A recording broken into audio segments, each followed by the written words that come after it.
Average का question आ गया। तो लेकिन सबसे पहले एवरेज, तो ये आ गया हमारे पास एवरेज वाला क्वेश्चन। तो एवरेज का फार्मूला हमारे पास क्या है?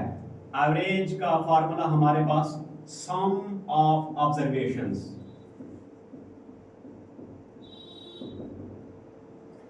डिवाइडेड बाय नंबर ऑफ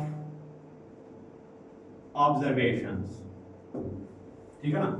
यहां पे हम ऊपर से सम करते हैं, डिवाइड में यानी कितने नंबर्स को आपने सम किया उतने ही नंबर नीचे लिखना होता है। जैसे अगर मतलब मैंने ऊपर से 5 नंबर्स को सम किया, 10 + 20 + 50 + 70 + 100, 5 नंबर को सम किया। डिवाइड में यानी कितने नंबर को सम किया था मैंने 5 को, तो डिवाइड में मैंने 5 लिखना होता है। यानी ऊपर जो है सम करना होता है, डिवाइड में नीचे क्या लिखना होता है? जितने नंबर्स को आपने सम किया ना उतना वही आपने नीचे लिखना है। अगर मैंने ऊपर से 20 नंबर्स को सम किया तो 20 नंबर को सम करके डिवाइड करके कितने नंबर को आपने सम 20, तो 20 को सम किया था तो नीचे जो है नंबर ऑफ ऑब्जर्वेशन 20 लिखना होता है आपने। अब ये बताता क्या है?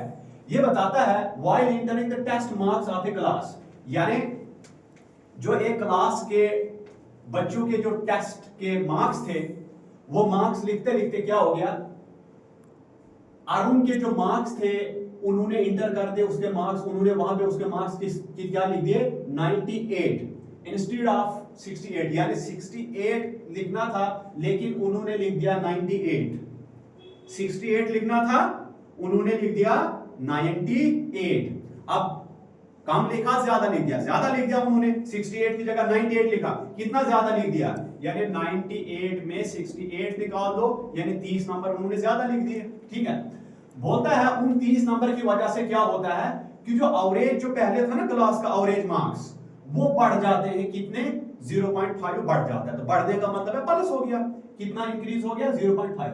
तो बताता तुम बताओ कि क्लास में कितने बच्चे होंगे। अच्छा देखो एवरेज मार्क बोलता है कि जब उसको 30 नंबर उन्होंने फालतू में ऐड कर दिए तो एवरेज जो है क्लास की जो एवरेज मार्क्स है बच्चों के वो बढ़ गए 0.5, लेकिन पहले एवरेज मार्क्स क्या थे हमें पता ही नहीं है।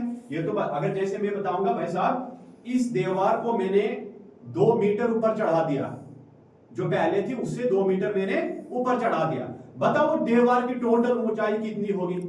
आपको मुझे तो बताना पड़ेगा ना कि भाई पहले इसकी ऊंचाई क्या थी, फिर आप 2 ऐड करोगे। आप बोलोगे अगर पहले मैं बोलूंगा पहले 7 थी, अच्छा बोलोगे पहले 7 थी तो आपने 2 ऐड कर दिया तो बन गया 9। अगर पहले इस दीवार की हाइट जो 11 थी आपने 2 ऐड कर दिया बन गया 30। लेकिन यहाँ पे तो पहले पता ही नहीं। हाँ बोलता है कि एवरेज मार्क्स बच्चों क्लास का जो एवरेज मार्क्स था वो 0.5 बढ़ गया, लेकिन पहले क्या था उससे पहले बढ़ने से पहले वो बढ़ क्यों गया? क्योंकि 30 नंबर एडिशनल दे दिए।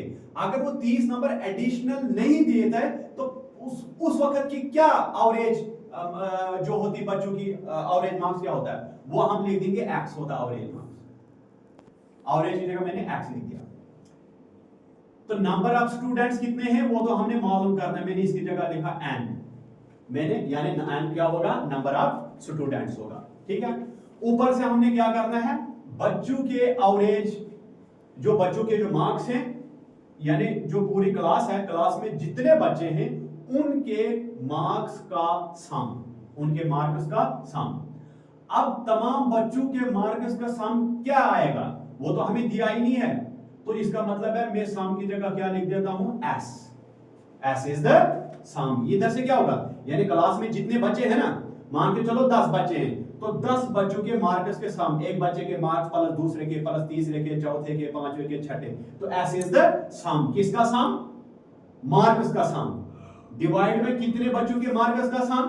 वो बच्चे हमारे पास है n, है ना, यानी जितने नंबर का आप उतना सम करते हो ना डिवाइड में उतने नंबर आपने नीचे लिखना होता है। तो जितने बच्चों के मार्क्स का सम करना हमने, डिवाइड में कितने बच्चे थे वो हमने लिख देना। तो हमारे पास कितने बच्चे थे हमें पता ही नहीं, हमने n माना है।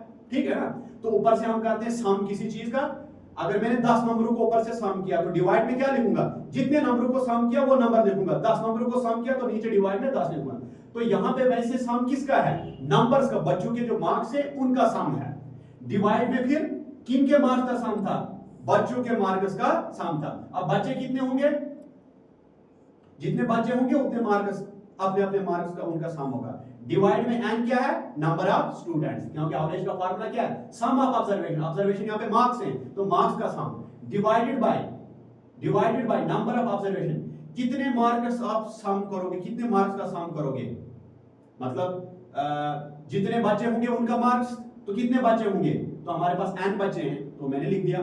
अब मैंने क्या करना है, यहां से मैं निकाल सकता हूं, देखो इसके डिवाइड में n, इसके डिवाइड में कुछ नहीं तो 1, तो s into 1 तो आ गया s, इसमें क्या आ जाएगा हमारे पास n into x, तो n into x, इसको नाम दे दो इक्वेशन फर्स्ट, ठीक है। अब आगे क्या बताता है, अब आगे बताता है कि मसला क्या हो गया, ये एवरेज जो है ये बढ़ गई कितनी, 0.5 बढ़ गई, ठीक है, तो एवरेज बढ़ गई 0.5, तो पहले एवरेज क्या थी, x थी, तो एवरेज पहले x थी बढ़ गई 0.5, तो इसका मतलब है 0.5 ऐड हो जाएगा एवरेज की जगह, यहां पे पहले एवरेज थी तो 0.5 बढ़ गया, इज इक्वल टू एवरेज के आगे क्या, सम ऑफ ऑब्जर्वेशन, यानी बच्चों के, तमाम बच्चों के नंबर, तो बच्चों के नंबर ऊपर सम क्या है, n x, ये बच्चों के नंबर है, लेकिन ये एवरेज कैसे 0.5 बढ़ गई, क्योंकि 30 नंबर और ऐड हो गए, तो इसका मतलब है सम ऑफ नंबर्स में 30 हो जाएगा और ऐड,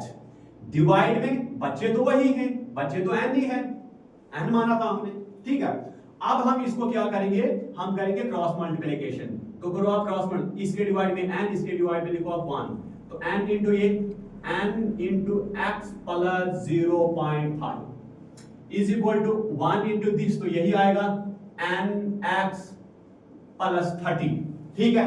तो करो इसको, यहां पे मैं साइड पे करता हूं, n इंटू x आ जाएगा nx, दिख रहा है ये, n into x nx plus n into 0.5 that is 0.5 n, ठीक है, इज इक्वल टू आगे क्या है nx प्लस 30, एक बात करते हैं, इधर भी है nx, इधर भी है nx, तो ये nx है इज इक्वल टू इस साइड, ठीक है, ये nx, इसको इस साइड लाओ, ये प्लस में है तो क्या बन जाएगा माइनस में, इज इक्वल टू हमारे पास क्या है, हमारे पास है 30, तो n ले लो उस साइड, तो ये प्लस में है तो ये बन जाएगा माइनस में, ये प्लस में है तो बन जाएगा माइनस में, तो ये हमारे पास क्या हो गया, यानी प्लस nx माइनस nx हो गया, खत्म, समझो इस साइड रहा हमारे पास 0, 30 माइनस 0.5 n,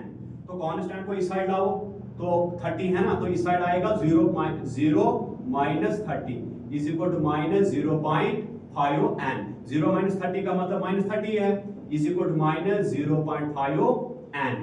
अब मैं क्या करता हूं, अब देखो, अब माइनस इस साइड पे इस साइड भी हो गया कैंसिल, तो क्या बचा 30 इज इक्वल टू 0.5 n, अगर 30 0.5 n है, इसका मतलब है 0.5 n किसके बराबर है, 30 के बराबर है, तो अब मैं क्या करूंगा, 0.5 इज इक्वल टू क्या आता है, 30 आता है ना, 0.5 n इज इक्वल टू 30, तो n क्या आ जाएगा 30 बटा 0.5, ठीक है ना, यानी 30 अपॉन में 0.5 को आप क्या कर दो, इसको फ्रैक्शन में चेंज कर दो, 5/10 आ जाएगा, तो क्या हो जाएगा 30 इंटू में ये चले जाएगा ऊपर, डिवाइड में आ गया मेरे पास 5, 1 पंजा 5 दूने 10, ये आ गया मेरे पास 60, तो n की वैल्यू मेरे पास क्या निकली, n की वैल्यू जो है 60 निकली। तो बताया था क्लास में कितने बच्चे हैं, तो मैंने क्लास के बच्चे n माना था, तो n की वैल्यू निकल गई 60, तो हमारे पास ऑप्शन ए है 10, बी है 20, सी है 60 और डी है 73, इसका मतलब है सी हमारा राइट आंसर आ गया, क्योंकि नंबर ऑफ स्टूडेंट 60 आ गया। अब हम करेंगे नेक्स्ट वाला।